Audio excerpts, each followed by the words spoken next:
how do you think that the research process, which it sounds like has gone from um, various print sources to, I imagine, I mean, there's fewer and fewer print sources, right?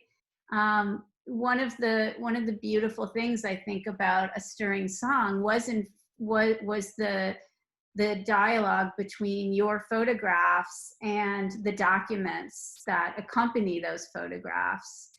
And I wonder about sort of the intangibility of the digital, and how, whether or not you think that changes the ability to find material that's difficult to find. I mean, you can search for something knowing given terms, but so much of what you were searching for was poorly documented, it sounds like. And so, Well, it wasn't poorly documented when it happened. no. That's the whole point about this, is that when it happened, like those things that I have in the exhibition, they clearly show that they knew where such and such a battle was. It was reported in Harper's Magazine. Black people were represented in the situation because they were news. So when these things were happening, they were very topical. They were reported. And so that's where the disconnect is. Why, if something was in Harper's Magazine and if you can find the magazine, then you can see what happened.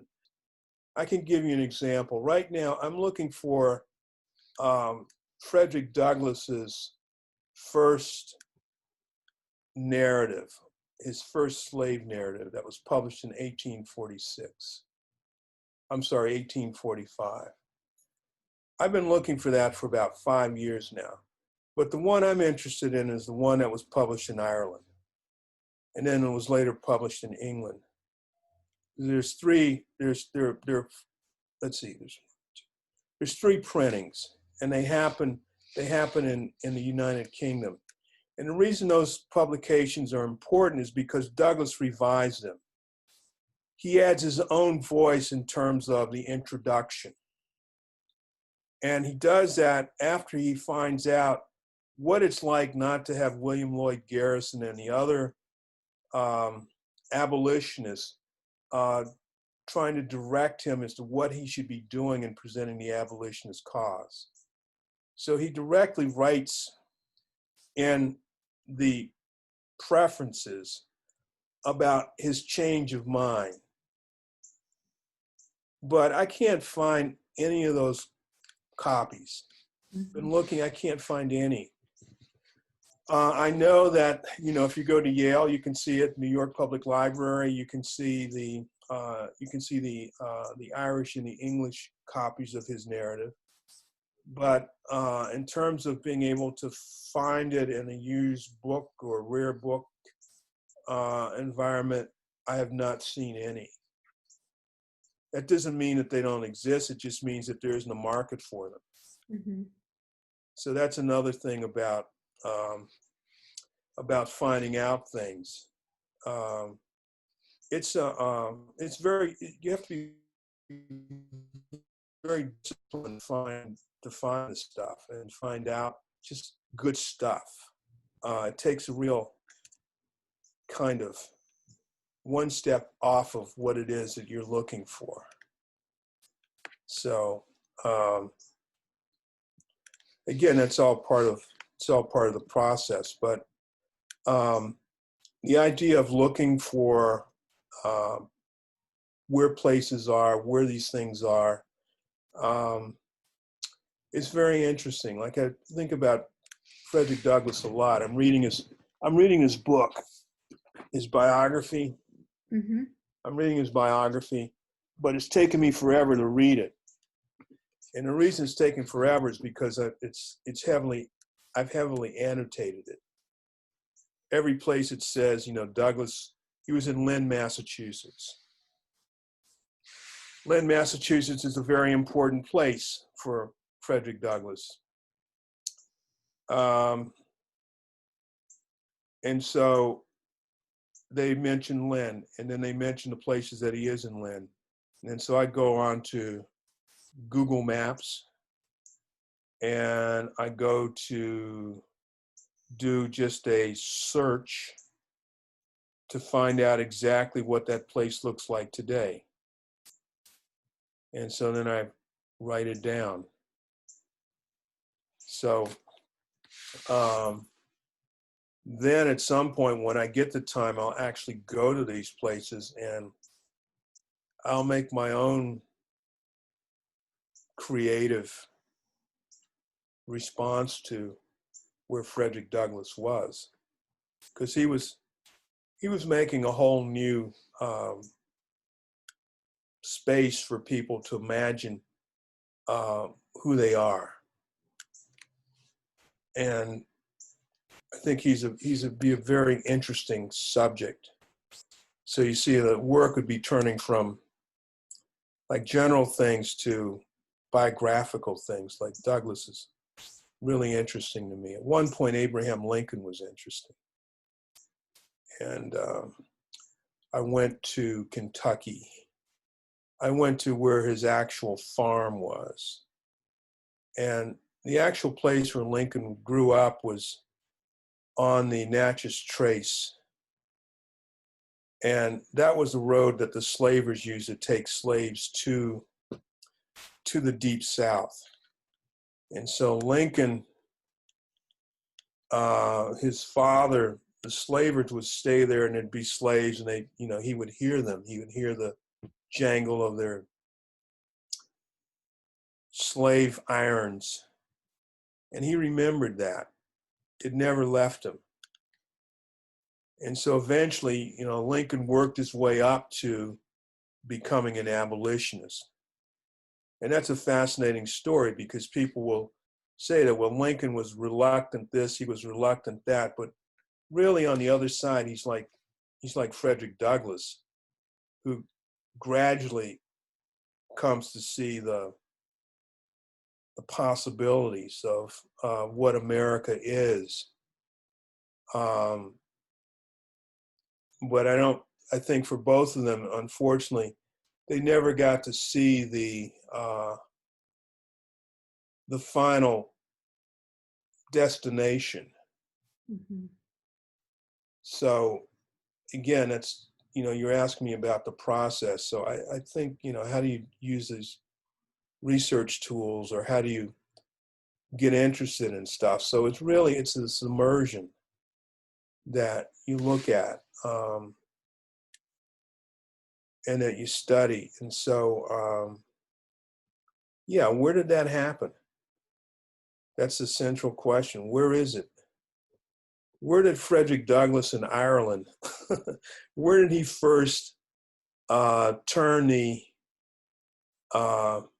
Jeremiad, which he was a master of? You repeat and you repeat and you repeat and you do it, and you get people thinking, and then you take it in another direction. Martin Luther King, all those things. Well, one of the most important practitioners of that was an Irish patriot, a man named O'Connor. And Douglass was deeply impressed by him. And that was a very essential part of the formation of Frederick Douglass' oratory. Mm-hmm.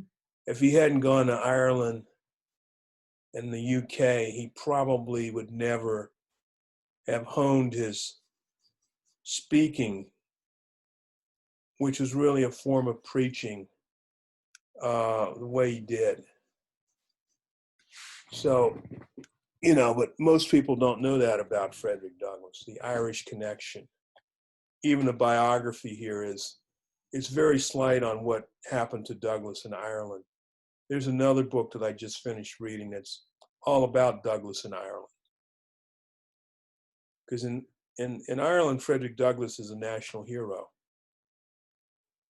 which again, most Americans, they would never know that about Douglass. Are you planning to eventually travel to Ireland when that's possible again to scout out these locations? Well, that's where I would be right now if we weren't in the pandemic. Ah, I mean, I was in Ireland. I mean, not Ireland, but I was in Liverpool, which is, you can take the ferry from Liverpool to,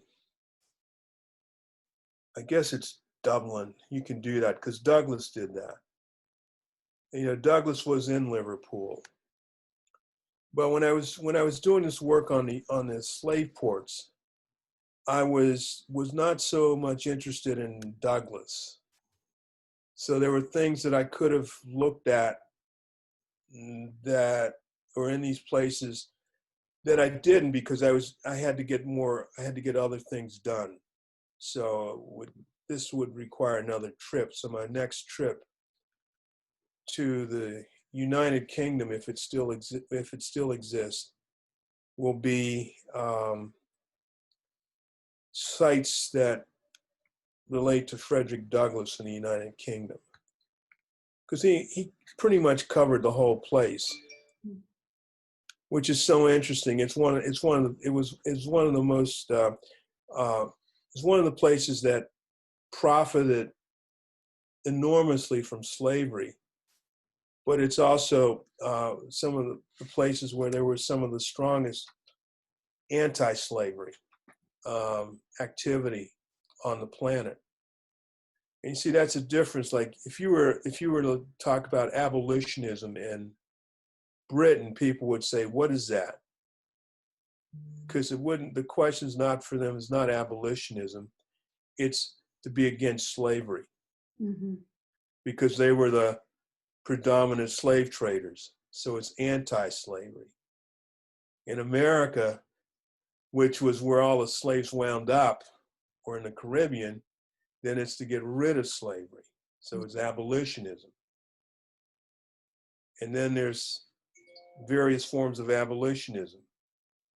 And along with that, there is the sense of repopulating Africans to Africa. So there's a whole strain of all that. I just get a very interesting map that shows the colonization of various groups. And there was a group of Black Quakers who were interested in, they had like 4 colonies that were near what's now Liberia. Mm-hmm. And I never heard of Black Quakers that were into in the resettlement in Africa. I was really intrigued by that. But I was thinking, like, wow, I mean, there's so much stuff that you just don't know. So that is, again, just part of the process. You just say, man, you know nothing. You think you know stuff, you know nothing. The more you know, the more you realize how little you know. Yeah, it's very like a contradiction almost, because academic people are supposed to know everything, but really, it's a very slippery slope there.